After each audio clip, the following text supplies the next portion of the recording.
ഫരീദാബാദിലെ ഭീകര സംഘവുമായി തന്നെയാണ് ഈ സ്ഫോടനത്തെ ഇപ്പോൾ അന്വേഷണ ഏജൻസികൾ കണക്ട് ചെയ്യുന്നത്. കാരണം ഉമർ ആ സംഘത്തിലെ ഒരു അംഗമായിരുന്നു എന്ന് തന്നെ സുരക്ഷാ ഏജൻസികളുടെ വൃത്തങ്ങൾ വ്യക്തമാക്കുന്നു. ഔദ്യോഗിക സ്ഥിരീകരണത്തിലേക്കൊന്നും NIA അതുപോലെ തന്നെ അന്വേഷണ സംഘങ്ങളോ പോയിട്ടില്ല. കാരണം ഈ ഫരീദാബാദിൽ സ്ഫോടക വസ്തുക്കൾ 3000 കിലോയോളമുള്ള സ്ഫോടക വസ്തുക്കളും അതുപോലെ തന്നെ 360 കിലോ അമോണിയം നൈട്രേറ്റുമാണ് പിടികൂടിയത്. അതിൽ നിരവധി ഡോക്ടർമാരെ അടക്കം ഫരീദാബാദിൽ നിന്നും അതുപോലെ തന്നെ ജമ്മു കാശ്മീരിൽ നിന്നും പിടികൂടിയിരുന്നു.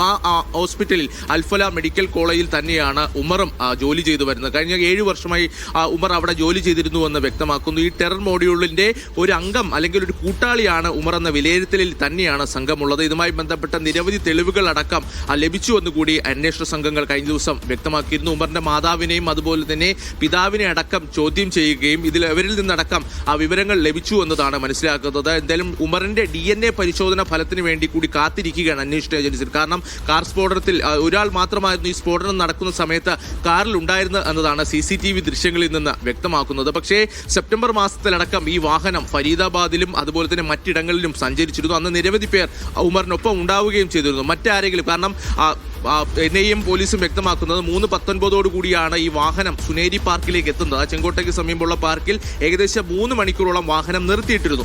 ആ 3 മണിക്കൂറിടെ ആരെങ്കിലും ഉമർ കണ്ടിരുന്നു, ആരെങ്കിലുമായി സംസാരിച്ചിരുന്നു, ആശയവിനിമയം നടത്തിയിരുന്നു അടക്കമുള്ള കാര്യങ്ങളിൽ ഈ ഒരു വിശദീകരണവും വ്യക്തതയും വരേണ്ടതുണ്ട്. ഇതുമായി ബന്ധപ്പെട്ട CCTV പരിശോധനകളും പുരോഗമിക്കുകയാണ്. എന്തായാലും ഫരീദാബാദിലെ ഭീകര സംഘങ്ങളുമായി ഡൽഹിയിൽ നടന്ന സ്ഫോടനത്തിന് ബന്ധമുണ്ട് എന്ന് തന്നെയാണ് വിലയിരുത്തുള്ളത്. അതുപോലെ തന്നെ ജെയ്ഷെ മുഹമ്മദ് ഭീകര സംഘടനയ്ക്ക് ഈ സ്ഫോടനവുമായി ബന്ധമുണ്ടോ എന്ന കാര്യത്തിലും പരിശോധനകൾ നടക്കുകയാണ്.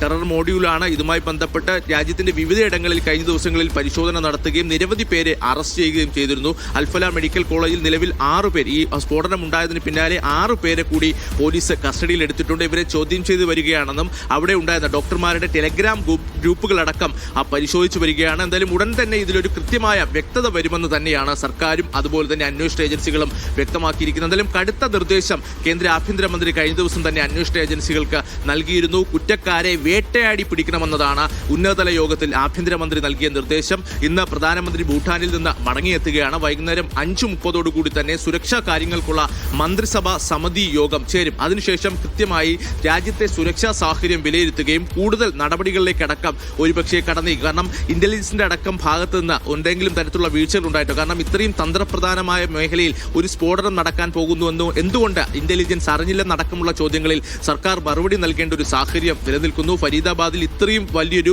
ഭീകര സംഘത്തെ പിടികൂടിയിട്ടും ഇത്രയും അധികം സ്ഫോടക വസ്തുക്കൾ പിടികൂടിയിട്ടും സർക്കാരിന്റെ ഭാഗത്തു നിന്ന് എന്തെങ്കിലും തരത്തിലുള്ള ജാഗ്രത കുറവുണ്ടാവും എന്ന കാര്യത്തിലടക്കം പരിശോധനകൾ നടക്കേണ്ടതാണ്. എന്തായാലും അന്വേഷണം പുരോഗമിക്കുന്നു. ഊർജിതമായ അന്വേഷണം തന്നെയാണ് പുരോഗമിക്കുന്നത്. വിവിധ സംസ്ഥാനങ്ങളിൽ ഉത്തർപ്രദേശ് അതുപോലെ തന്നെ ജമ്മുകാശ്മീർ അടക്കമുള്ള ഇടങ്ങളിൽ ശക്തമായ പരിശോധനയും തിരച്ചിലും തുടരുന്നു. നിരവധി പേരെ കഴിഞ്ഞ ദിവസം അറസ്റ്റ് ചെയ്തിട്ടുണ്ട്. എന്തായാലും അന്വേഷണം ശക്തമായി മുന്നോട്ട് പോകുമ്പോഴും 12 പേർക്കാണ് ഈ സ്ഫോടനത്തിൽ ജീവൻ നഷ്ടമായത്. ഇപ്പോഴും 25ഓളം പേർ ആശുപത്രിയിൽ ചികിത്സയിലാണ്. അതിൽ പലരുടെയും നില അതീവ ഗുരുതരമായി തന്നെ തുടരുകയാണ്. സൈഫു, ജിൽസി.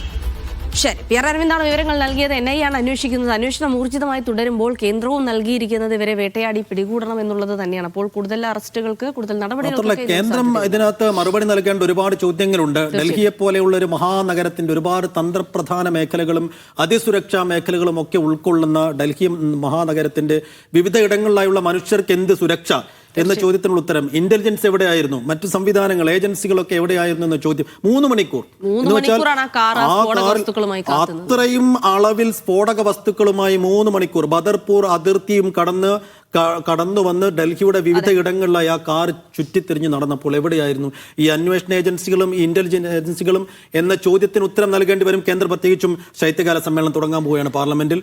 കോൺഗ്രസും പ്രതിപക്ഷവും അത് വലിയൊരു ആയുധമാക്കി എടുക്കുന്ന കാര്യം തർക്കമില്ല. ശരി.